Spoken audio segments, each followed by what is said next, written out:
그날 아들 집에서 일회용 도시락 용기를 뜯으며 혼자 앉아 있을 때 저는 깨달았습니다. 음식이 아니라 서러움을 삼키고 있다는 걸. 73의 나이에 제가 그토록 소중히 여겨온 가족이라는 이름 앞에서 이렇게까지 작아져야 하는 건지. 그 순간 저는 마음의 문을 완전히 닫아버렸습니다. 안녕하세요. 제 이름은 미순입니다. 올해 73이 되었고 지금은 조용한 시골 마을에서 혼자 살고 있습니다. 남편을 떠나보낸 지도 어느덧 8년이 넘었습니다. 처음엔 많이 슬펐습니다. 아니, 외롭다고 해야 할까요? 그때까지만 해도 저는 사람이 혼자 산다는 게 얼마나 막막한 일인지 잘 몰랐습니다. 장례식을 마치고 집으로 돌아왔던 그날 밤을 아직도 기억합니다. 현관문을 닫자마자 집안엔 아무 소리도 나지 않았습니다. 그 정적이 너무 낯설고 무서워서 텔레비전을 켜놓은 채 이불을 뒤집어 쓰고 울었습니다. 괜히 냉장고를 열었다 닫았다 하고 텅 빈 거실을 천천히 걸어 다녔습니다. 그렇게 몇 날 며칠을 지내다 보니 어느 순간부터 그 고요함이 저를 덮기 시작하더군요. 시끄럽지 않다는 게 이렇게 편안한 일이었구나 하고요. 남편은 목소리가 큰 사람이었습니다. 대화보다는 지시를 했고 눈빛 하나에도 의미가 담겨 있었습니다. 저는 늘 조심해야 했습니다. 말 한마디를 건네기 전에 그의 기분을 살피고 밥상을 차릴 때도 국이 짜지 않았는지 눈치를 보곤 했습니다. 그렇게 수십 년을 살았습니다. 남편이 없는 삶은 처음엔 허전했고 나중엔 평화로웠습니다. 어떤 날은 이런 생각도 들었습니다. 나는 이제야 나로 살고 있구나. 누구의 아내도, 누구의 며느리도, 누구의 엄마도 아닌 그냥 미순이라는 이름으로. 아이들은 다 자라서 제 갈 길을 가고 있습니다. 장남 진욱이는 서울 근교에서 회사 다니며 가정을 꾸렸고, 딸 둘은 아직 혼자지만 각자 바쁜 인생을 살고 있습니다. 첫째 딸은 해외에서 일하고 있고, 막내는 건강이 좋지 않아 자주 병원에 드나듭니다. 그래서 저는 더더욱 부담 주고 싶지 않았습니다. 엄마 괜찮아. 잘 지내니까 걱정 마라. 그 말을 입에 달고 살았습니다. 사람들이 저더러 대단하다고 말할 때도 있었지만 사실 저는 대단한 게 아니라 그냥 내려놓은 겁니다. 기대도, 서운함도, 미련도 그저 혼자 있는 게 편하고 조용한 게 좋다고 생각하며 살아왔습니다. 아침마다 마당을 쓸고 화분에 물을 주고 시장을 다녀오고 김을 굽고 된장을 풀어 밥을 지으며 나는 나름대로 단단한 하루하루를 지어 올렸습니다. 고요하고 단순한 그 삶이 저는 좋았습니다. 아들 집에 어쩔 수 없이 이틀 머물렀는데 그 며칠이 제가 쌓아온 마음의 벽을 완전히 무너뜨리고 말았습니다. 그 이야기를 오늘 해보려 합니다. 어쩌면 누군가는 제게 너무 예민하다고 할지도 모르겠습니다.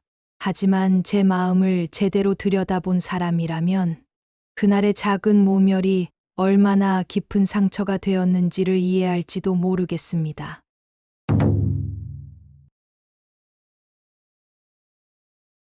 결혼은 23 때였습니다. 그땐 다들 그렇게 살았지요. 정을 붙이기보단 맘을 다스리는 게 먼저였습니다. 남편은 처음부터 말수가 적었습니다.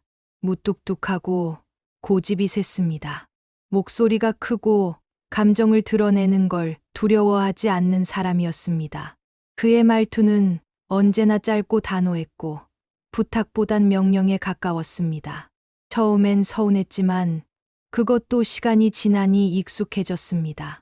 밥상에 국이 없으면 이게 밥이냐 하고 말했고 조금 짜다 싶으면 이걸 먹으라는 거냐고 쏘아붙였습니다. 하루하루가 눈치를 보는 일이었습니다. 그래도 어쩌겠어요. 살아야 했고 아이들도 키워야 했습니다. 그래서 저는 늘 조용했습니다.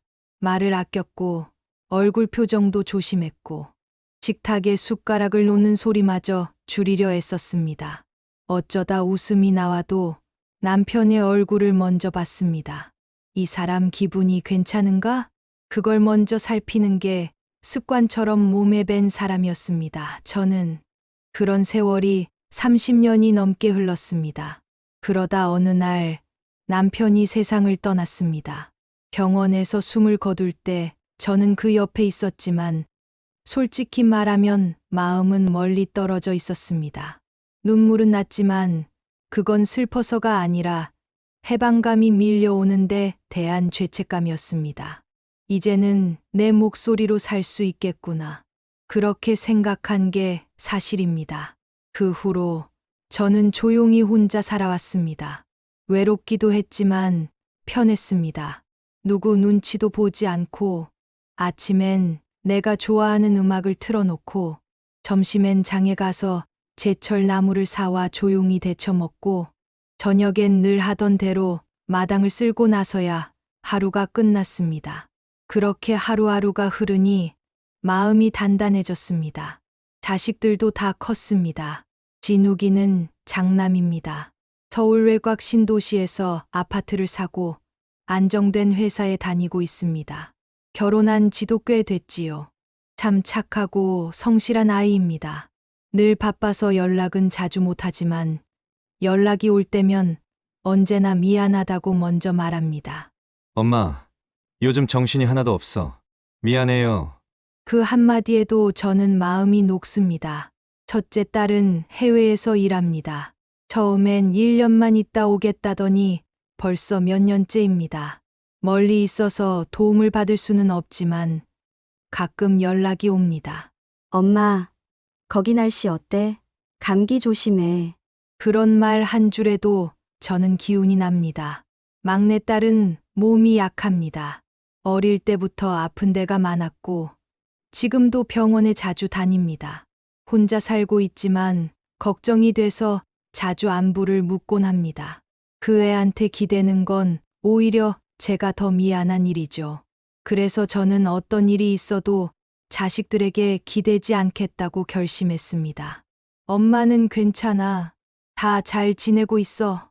그 말이 제 입에선 자연스럽게 튀어나옵니다. 그리고 지은이, 우리 며느리입니다. 처음 본 건 상견례 자리에서였습니다. 처음부터 웃음기가 없었고 할 말만 조용히 하는 태도였지요. 인사도 예의는 있었지만 정이 느껴지진 않았습니다. 질문에도 꼭 필요한 말만 딱딱하게 답했고 마주 앉아 있었지만 벽이 하나 있는 것처럼 느껴졌습니다. 그때 저는 생각했습니다. 이 아이는 마음을 여는데 시간이 좀 걸리는구나. 그래서 억지로 다가가지 않았습니다. 처음부터 살가운 사이는 아니었지만 괜히 부담을 주는 건 더 멀게 만드는 일이니까요. 명절이나 가족 모임에도 조용히 앉아 있다가 일이 끝나면 먼저 일어났습니다. 설거지를 도와준 적도 있지만 말없이 다녀가곤 했습니다. 저와 눈을 마주치면 피하듯 웃고 긴 대화는 거의 없었습니다. 그때부터 저는 이 아이는 나와 거리 두기를 원하나 보다 생각했고 억지로 다가가지 않았습니다. 괜히 마음을 줬다가 상처받느니 그냥 일정한 거리를 두고 필요할 때만 연락하고 눈에 띄지 않게 살아가자고 마음먹었습니다. 진욱이도 알았습니다. 엄마, 지은이는 낯가림이 심해서 그래요. 서운하게 생각 마세요. 그 말에 저는 그냥 웃고 넘겼습니다. 서운한 마음이 없었던 건 아니지만 굳이 티내고 싶지 않았습니다. 가족이라고 다 가까울 필요는 없지. 그렇게 스스로 위로하며 지냈습니다. 그렇게 서로 조심조심 부딪히지 않게 살았고 저도 그 선을 넘지 않았습니다. 하지만 결국 조심한다고 상처를 피할 수 있는 건 아니더군요. 그날 아들 집에 머물게 되었을 때 저는 그 조심이 얼마나 더섭었는지를 알게 되었습니다. 그리고 그로 인해 저는 더 이상 아무에게도 내 마음을 내어주지 않기로 결심하게 되었습니다. 그날은 마을 회관에서 시작됐습니다. 이장님이 동네 어르신 몇 분과 함께 회관으로 불러 모으셨습니다. 장마철 앞두고 시에서 집 점검 나온다네요. 오래된 지붕들, 이번엔 무너지면 안 되니까요. 저도 따라갔습니다. 제 집도 오래됐으니까요. 지붕은 몇 해 전부터 삐걱거리고 빗물이 들어오는 것도 느껴졌지만 그냥 견디며 살아왔습니다. 그런데 이번엔 정말 위험하다고 하더군요. 이번 장마 예사롭지 않을 거랍니다. 기와도 뜨고 처마도 많이 내려앉았어요. 집 안에 계시다 큰일 날 수도 있어요. 시에서 나온 공무원이 그렇게 말했습니다. 마을 전체가 공사 대상이 됐고 시에서 인부와 자재를 보내주기로 했습니다. 며칠간은 집을 비우고 회관이나 친척 집에 머물러야 한다고 했습니다. 처음엔 회관에서 지내려 했습니다. 그런데 첫날 밤부터 기침 소리, 공사 소음, 먼지에 눈이 따가워지기 시작했습니다. 장판 밑에서 올라오는 흙먼지 때문인지 밤새 눈을 비비고 콜록거리는 소리만 들렸습니다. 어르신들 중 몇 분은 자식들 집으로 떠났고 어떤 분은 시내 여관방을 잡기도 했습니다. 저도 고민에 빠졌습니다. 그대로 있다가는 병이 날 것 같았습니다. 그렇다고 딸들에게 부탁할 수도 없었습니다. 큰딸은 해외에 있고 막내는 병원과 집을 오가는 생활로 여유가 없었습니다.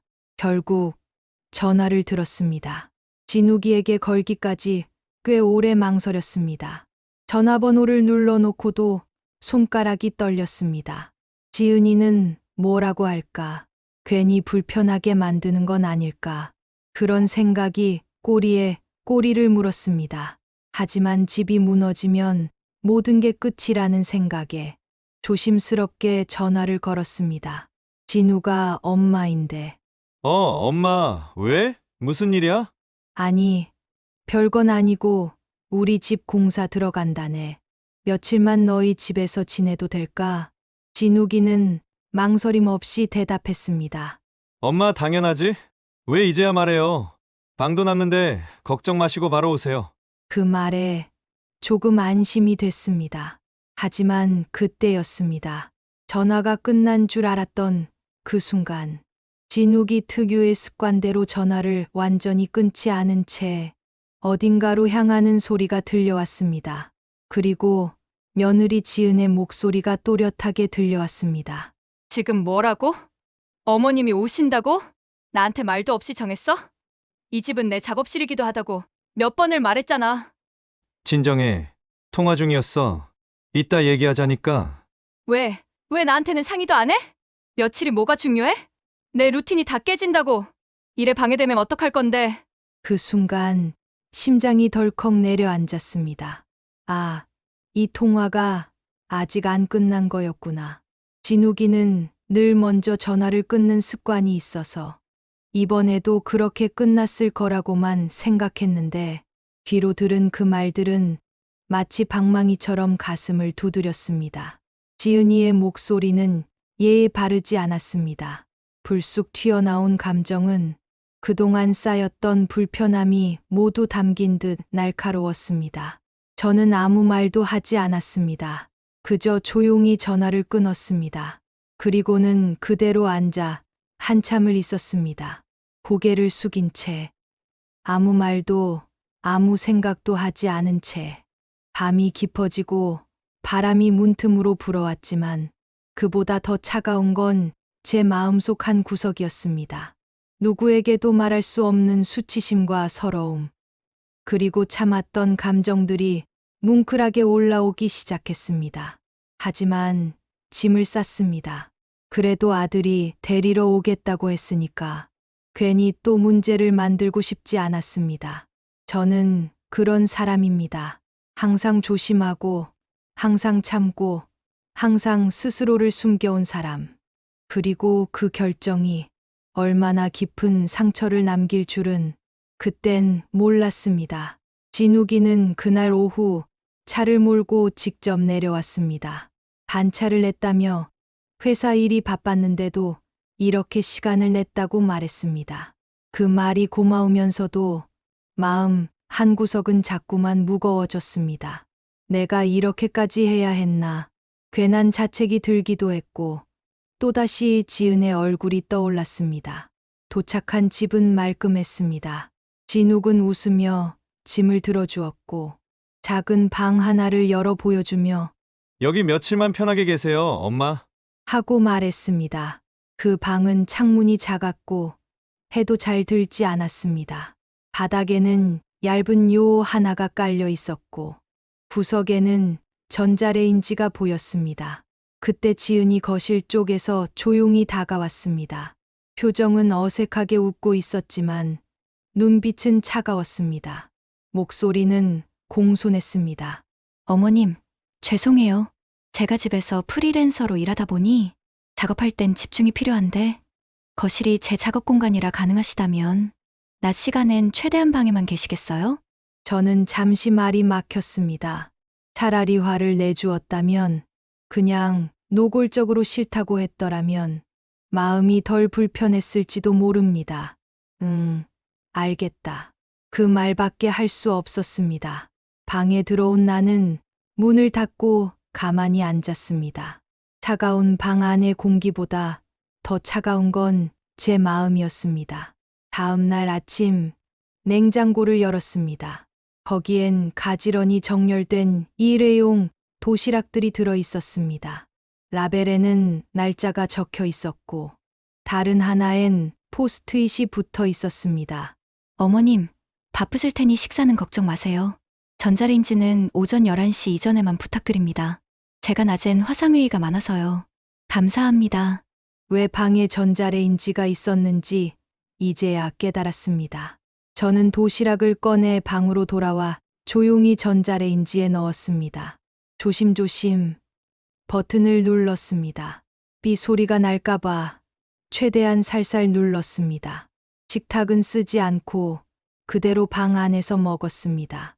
포장을 벗기고 젓가락을 꺼내고 젤리처럼 굳은 반찬을 바라보다 그만 눈물이 났습니다. 이건 음식이 아니구나. 이건 그냥 모양만 음식인 거였구나. 식사를 마치고도 식기는 싱크대에 놓을 수 없었습니다. 괜히 바쁠 텐데 치워달라 말하기도 미안했고 설거지하러 부엌에 나가는 것조차 조심스러웠습니다. 하루, 이틀, 사흘 그렇게 도시락만 먹으며 지냈습니다. 말은 거의 없었고 방 밖으로 나가는 일도 줄었습니다. 문을 닫은 방 안에서 저는 마치 갇힌 사람처럼 살았습니다. 그 누구도 억지로 가두지 않았지만 내 손으로 스스로를 가둔 기분이었습니다. 어느 날 저녁 진욱이가 퇴근 후 방에 들어왔습니다. 엄마 잘 지내시죠? 저는 웃었습니다.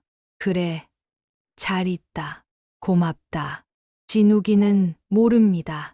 이 모든 불편함을 내가 말하지 않는 이유를. 왜냐면 나는 여전히 아들 앞에서는 괜찮은 척을 해야 하니까요. 그날 밤 불을 끄고 누웠지만 잠이 오지 않았습니다. 눈을 감으면 전자레인지 삑 소리와 도시락 비닐 포장을 벗기는 손끝의 감촉만 떠올랐습니다.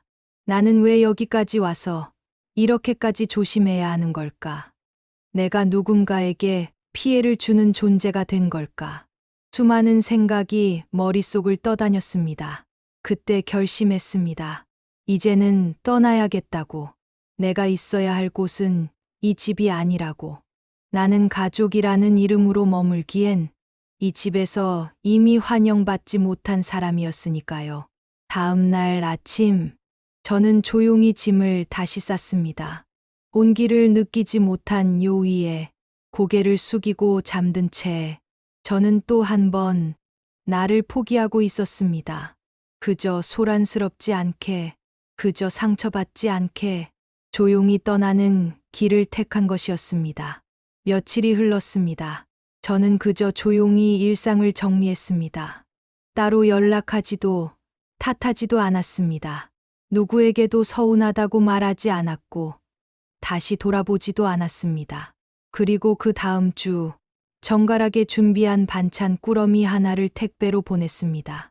반찬은 많지 않았습니다. 멸치볶음, 시래기 된장 무침, 조청을 바른 고구마 조림. 그저 집에 늘 있던 익숙한 것들이었습니다. 상자 맨 위엔 짧은 손편지 한 장이 얹혀 있었습니다. 지은아, 도시락 잘 먹었다. 끼니 걱정 안 해도 되니 편하더구나. 사람은 입보다 마음으로 먹는 거란다. 너희도 잘 지내거라. 지은은 상자를 열어보고 잠시 멈췄습니다. 고운 손글씨로 쓰인 짧은 편지, 그리고 그 아래 곱게 쌓인 반찬들. 그리고 그날 밤 진욱이에게 전화가 왔습니다. 반찬을 보며 울컥했던 마음을 주체하지 못하고 말이죠. 엄마, 왜 아무 말 안 하셨어요? 왜 혼자 다 참고 돌아오셨어요? 다 지난 일이다. 너희도 사느라 바쁘지 않느냐. 지은이 엄마가 우리한테 내년 돈 보내주셨던 거 이제 알았어요. 저는 눈을 감고 조용히 고개를 숙였습니다. 진욱이 말을 이었습니다. 사실 난 알고 있었어. 집 살 때, 회사 힘들 때 엄마가 아무 말도 없이 그냥 묻지도 않고 보내셨잖아. 그게 고맙기도 하고 미안하기도 해서 지은이한텐 굳이 말 안 했어. 자존심 상해할까봐. 근데 이번에 엄마 가신 뒤로 나랑 지은이랑 크게 싸웠거든. 도시락이 어쨌네. 방에만 계셨잖네. 어쩌네 하다가 참다 못해 내가 말했어. 너 그거 알아? 엄마가 지금까지 우리가 힘들 때마다 조용히 도와주신 거. 그 돈으로 전세금도 보탰고 첫 아이 유모차도 바꿨던 거야. 그제야 지은이가 알아버렸어. 그걸로 또 난리가 났지. 저는 가만히 듣고만 있었습니다. 말없이 그저 바람에 흔들리는 나뭇가지처럼 조용히 진욱의 말이 이어졌습니다. 엄마, 이제 그 돈 더는 안 보내셔도 돼요. 이젠 제가 제대로 할게요. 저는 천천히 고개를 들었습니다. 그리고 짧게 조용히 말했습니다. 응, 그럴 생각이야. 그 돈도 마음도 이제 다 걷어들일 거야. 잠시 정적이 흘렀습니다. 그리고 덧붙였습니다. 이제 안 보낼 거다. 남은 돈은 나를 위해 쓸 생각이다. 늙어서도 나를 지켜야 하겠더라. 다음 날 아침 집 앞에 한 여자가 서 있었습니다. 지은이었습니다. 얼굴은 창백했고 두 손을 꼭 쥐고 있었습니다. 어머님, 정말 죄송합니다. 제가 너무 예민했어요. 그땐 몰랐어요. 도시락도 그게 그렇게 느껴질 줄은. 저는 말없이 고개를 끄덕였습니다. 말투는 여전히 공손했지만 그 안에 진심이 담겼는지는 아직 알 수 없었습니다. 지은은 조심스럽게 말했습니다. 진욱 오빠한테 들었어요. 어머님이 매년 돈 보내주셨다고. 저 그런 거 몰랐어요. 앞으로는 정말 잘할게요. 다시 한번 기회를 주세요. 그 말을 듣고 아주 조용히 단호하게 말했습니다.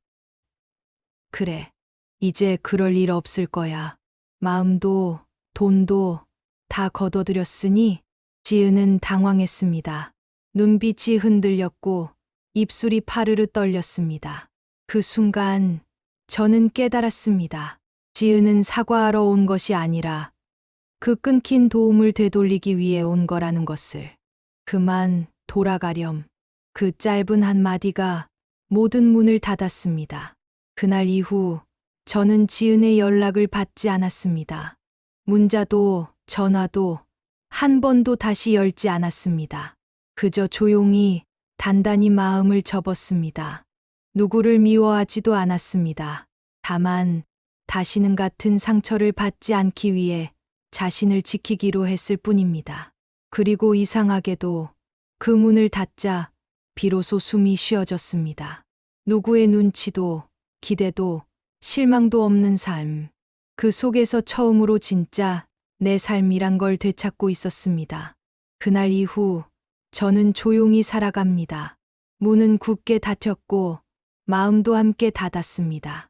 하지만 그 안에는 억울함도 분노도 없습니다. 대신 평온함과 단단함이 자리했습니다. 마을 지붕 공사는 끝났고 집은 새 옷을 입었습니다. 낡고 삐걱거리던 기와 대신 튼튼한 새 지붕이 올라가자 이상하게 제 마음도 한결 가벼워졌습니다. 이제는 빗소리가 두렵지 않습니다. 그저 흘러가는 자연의 소리일 뿐입니다. 장독대 옆 텃밭엔 올해도 고추와 상추가 자랍니다. 혼자 먹기엔 많지만 옆집 할머니와 나눠 먹고 마을 어린이집 선생님께도 조금씩 드립니다. 예전 같으면 자식들 보내주려 했을 텐데 이제는 그럴 생각도 없습니다. 내가 먹고 내가 나누는 것으로도 충분합니다.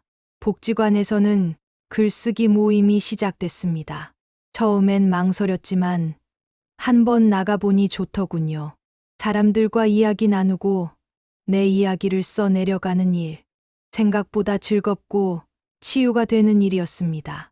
어느 날 아이들 동화책을 읽어주는 자원봉사도 함께 하게 됐습니다. 손주에게 들려주지 못했던 이야기들을 낯선 아이들에게 읽어주며 새로운 따뜻함을 느꼈습니다. 내가 지켜낸 마음이 누군가에게는 작은 쉼터가 되는 것 같았거든요. 진욱이는 가끔 아이들만 데리고 찾아옵니다. 지은이는 오지 않습니다. 저도 묻지 않습니다. 진욱이도 말하지 않습니다. 그게 서로에게 가장 좋은 거리라는 걸 이제는 압니다. 손주들은 밝습니다. 밥상머리에 앉아 할머니, 김치 맛있어요. 하고 말해주는 그 말 한마디에 나는 그날 하루를 기쁘게 보냅니다. 욕심 없이, 서운함 없이, 그저 지금의 순간에 감사하며 살아갑니다. 가끔은 이런 생각도 합니다. 가족이라는 이유만으로 너무 많은 걸 참으며 살아왔구나. 부모라는 이름으로, 아내라는 이름으로, 그래도 내가 참아야지라며 넘긴 시간이 참 많았지요. 하지만 이제는 압니다. 가족이라고 해서 무조건 가까울 필요는 없습니다. 오히려 가족일수록 더 지켜야 할 선이 있고 예의가 있어야 합니다. 그리고 가장 중요한 건 내 존엄은 남이 지켜주는 게 아니라 내가 지켜야 한다는 것. 그걸 늦게나마 알게 된 게 얼마나 다행인지 모릅니다. 저는 이제 나에게 기대어 살아갑니다. 누구의 인정도 누구의 도움이 아니라 나의 품으로 나를 안아주며 살아갑니다. 사람들은 말합니다. 노년에 혼자 있는 건 외롭다고. 하지만 저는 외롭지 않습니다. 버림받은 것이 아니라 스스로 걸어 나와 자유를 택했기 때문입니다. 이제 저는 누구의 눈치도 보지 않습니다. 누군가의 어머니이기 전에, 누군가의 시어머니이기 전에 나로서 살아가기로 했으니까요. 이런 결심 하나로 저는 다시 평온을 되찾았습니다. 그리고 그 평온이야말로 내 인생 후반의 가장 소중한 선물입니다.